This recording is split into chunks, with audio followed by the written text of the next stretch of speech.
Now from the University of Okoboji, it's Okoboji Broadcast with Jeff Thee. Welcome to Okoboji Broadcast, everybody. Welcome to a beautiful day in the Iowa Great Lakes. And joining me here, slip sliding into the studio here, Historic Arnold's Park, Mike Cedar, Brad Beck, both of Beck Engineering. So glad you could come in today, put on your galoshes, and wade through the water and the ice and everything else to get here. Thanks for having us. You bet, absolutely. Well, we're talking about a project on the very grounds of Spear Lake Schools that actually has been envisioned for quite some time. And I know, Brad, you've been involved in some of the vision of making this happen anyway. We have, yeah, you're right, Jeff. It's been talked about for years, and kind of started with an agreement between the city and the school where there was a land swap. The city originally owned this property, and the school had some ground near the Presbyterian Church, and they made an acre for acre trade. Right. So the school had one contiguous piece of ground, and then the city has a vision further south of town of a park someday. So that was kind of step one of where did this vision start. Once the land was acquired, then the school started brainstorming and master planning and trying to find ways to develop. And so it's been a process. The Little League with their triple play project. Right. Most of you in town have probably seen the improvements that will be finished in the spring there, Yes. which have been exciting. So that was kind of step one of the process. And then, as Herman Richter says, or has told me in the past, and there's a guy, if you want to exude positive leadership, he's the guy to look to. Yes. He's told me in the past, amazing things happen when everybody comes together and nobody cares who gets the credit. And it seems like whenever we come in here to talk about a project, it's exactly that. Yeah. It's never one person, one entity accomplishing something. It's a whole bunch of groups coming together and the community coming together, and then great things happen. So this started with a vision that Lee Seemann has had. He's a permanent resident of Omaha, but it's a second generation family of the Okoboji area. They've been, they're deeply rooted up here, love the area. And Mr. Seemann had a vision for a park in memoriam of his grandson Aspen, Okay. Who passed away at a young age a few years ago in a drowning accident, and kind of a way to honor him and some of the things that he enjoyed and loved. And so some of those discussions started about this property and what it could look like and how that could get accomplished. So their family foundation, the Dorothy B. Davis Foundation, has generously given a $4 million gift towards this project. With all phases done, it's more like a $6.5 million project. Right. So still some ways to go as far as grant writing, fundraising, those sorts of things. But, Right. but what an amazing gift. As part of that, the Spear Lake School is obviously involved. It's their property. Yeah. They'll be responsible for long-term maintenance and upkeep of the project. And then Mr. Seamann's Development Corporation, who's worked on Berkeley Place and Berkeley Heights near the Great Lakes Mall, he is donating a portion of that developable land to the Spirit Lake Kiwanis Foundation. Along with their foundation will receive the donation and facilitate the project.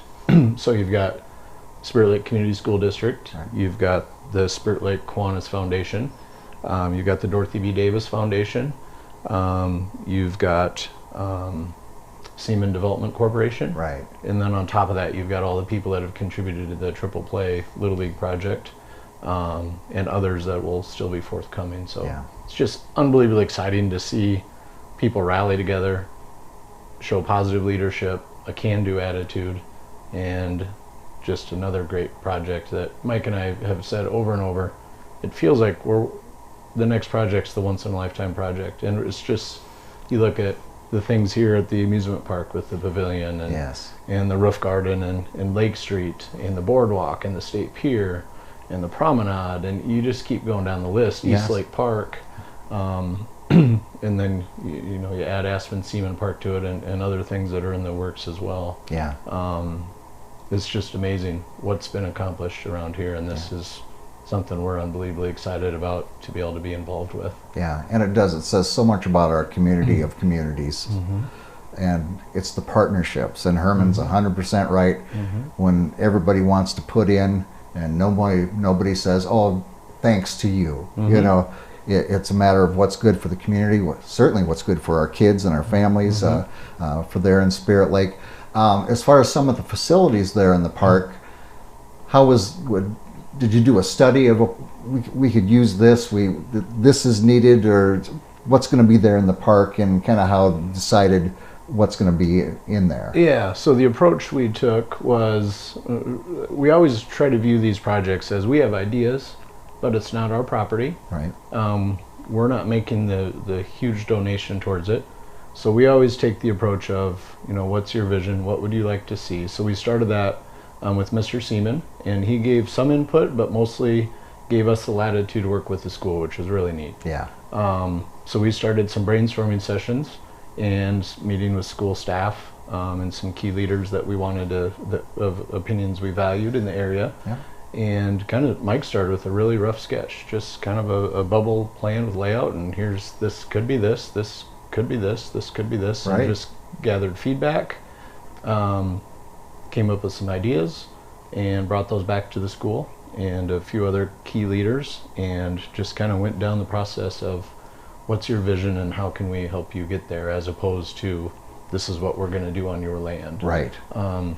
And it was a fun process to go through. I bet it is. Yep. Nice approach of doing it. Yes. And I so want to come here when we do these interviews and tell you these are all my great designs. I'm not capable of any of this, but Mike and his team are. You're sharing the glory. That's a wonderful attribute. Mike and his team are capable, and it's just exciting when they I usually get a little sneak preview before we have these meetings, and it's just unbelievably exciting to see the creativity that they come up with, and Mike can share more details of the park and whatnot. So. Very good.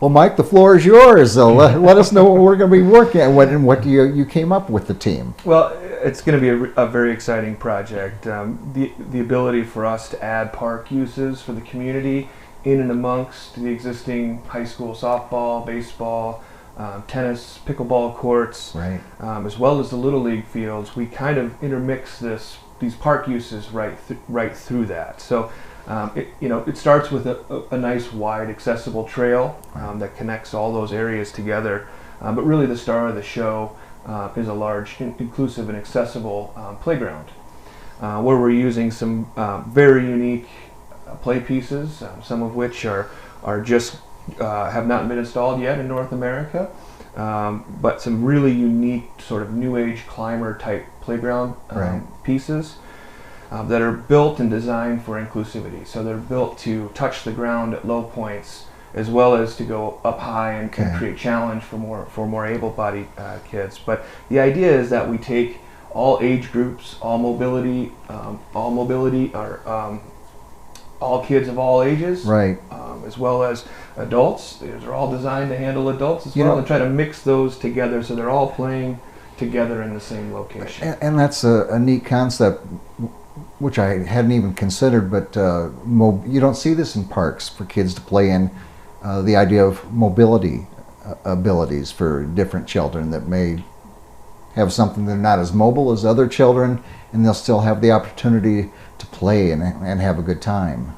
Yeah, when we talk about inclusivity, we talk about trying to accommodate all ages and all ability levels together in the same location. So there's not silos of different groups playing in their designated area. Right. And you'll see, hopefully through the video, you'll see how some of these pieces interact and create a really dynamic play value in which kids decide how to play with. Yeah. That there's not one approach. It's not a step and a ramp and a slide, right, like we're used to seeing. Sure. It's meant to inspire creativity. It's meant to inspire socializing, working together, to play in unique ways. So really fun to go through the process of seeing kind of the emerging trends in playground designs and seeing where those are going. Just super excited to see people's reaction when they actually can interact with these pieces on the ground. Right. I think it'll be a very unique regional type draw playground that people will mark their calendars for and plan a trip to. Yeah, and life lessons to be with socialization and creativity, working with other kids. Great aspects as well. Yeah, and everything will be all accessible surfaces. We'll have poured in place rubber surfaces as well as some playground grass and some mounds.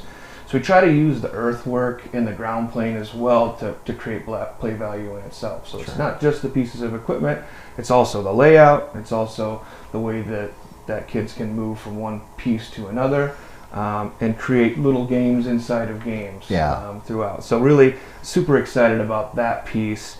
Not to say that that is certainly the crown jewel of the project, but there's other aspects where we're trying to incorporate some of the school curriculum, creating some outdoor classroom areas. Nice. We're planting a variety of native trees, in which we'll try to incorporate into the curriculum as well, that students could go out and identify, and learn a little bit about native tree species in Iowa. We've got some fun kind of recreational uses closer to the existing high school softball and baseball fields, where we'll have shuffleboard and cornhole and outdoor ping pong and sort of those sort of uses, but also providing a nice situation for parents to use the existing concession stand and then have a nice seating area, shaded seating area to watch softball and baseball. Wow. So you'll see those in some of the renderings, but just the fun part of this project is taking all those uses and trying to blend them all together and try to create what's going to be a really great community asset. Yeah, it doesn't sound like you've had any fun helping put this together at all, Mike. It's like Brad said, once in a lifetime type projects in the area, and it seems that we just keep stacking one after the other, and it's been an absolute dream to go through this process and work with the community, and having the backing and support from all the local groups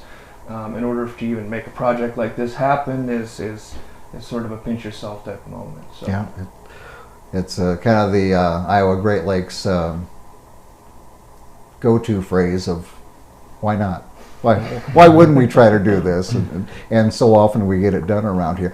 Is there a timeline on the facility? And we are at 50% construction documents currently. So our plan is construction as soon as possible next year.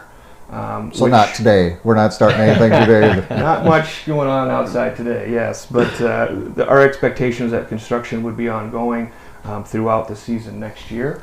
As a part of this, there's also a large parking lot expansion, of course, and a new driveway, boulevard entrance with some signage to make it feel like a grand park entrance. So all of those things will take time, but our expectation is that at least our first phase will be complete by the end of the year next year. Amazing.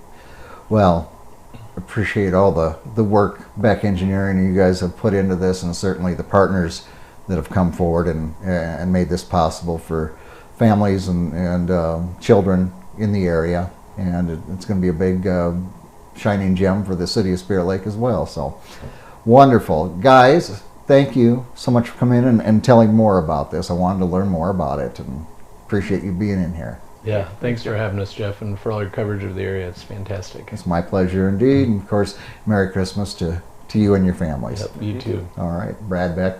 Mike Cedar again. Beck Engineering, folks, right here in the Iowa Great Lakes. We want to thank them for being here with us today. Thank you for watching us right here on Okoboji Broadcast. Okoboji Broadcast from the studios at historic Arnold's Park Amusement Park is brought to you in part by the Scott Troutman State Farm Agency in Spirit Lake, Quest Wealth Management, a financial advisory practice of Ameriprise Financial Services, advisor Jan Spielman, AJ Spielman, and Erica Wachholz.